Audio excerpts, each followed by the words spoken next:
Good morning. আজি ভিডিঅ'টো স্কুলত বহি আছোঁ ল'ৰাহঁতক থৈ পেলাই আৰু চিংৰা খাই আছোঁ দেই। 10:30 মান বাজিছে আৰু আপোনালোকে নেভাবিব অকল যে মই স্কুলত বহিয়ে থাকোঁ কাম বন নাইকিয়াৰ নিচিনা।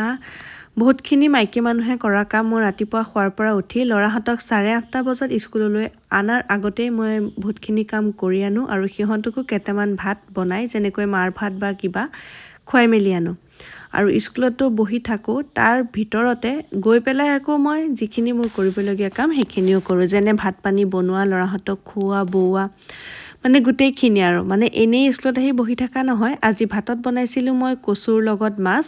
মই স্কুলৰ পৰা আহোঁতেই বজাৰ কৰি আনিছিলোঁ ঘৰত যি শাক পাচলি লাগে আৰু তাৰ লগতে মাছ বনালোঁ আৰু ইফালে মাছৰ পেটু লগতে আছিলে আপোনাৰ মাছ তাতো দিছিলোঁ আৰু মাছৰ মাথা আছিলে। তেনেকৈ মানে পেটুৰ লগতে মিলাই পিঁয়াজৰ নলা দি ধুনীয়াকৈ ভাজি ল'লোঁ। খাবলৈ বৰ ধুনীয়া হৈছিলে। বেঙেনাও পুৰিছিলোঁ। আকৌ বাপেকে সন্ধিয়া সময়ত গাড়ী দুখনমান আনি দিলে খেলি দিবলৈ আৰু কেইদিননো যায় এনেকুৱা গাড়ীবিলাক। একেদিনাখনেই সিহঁতে খেলেও আৰু একেদিনাখনতে ভাঙিও পেলায়।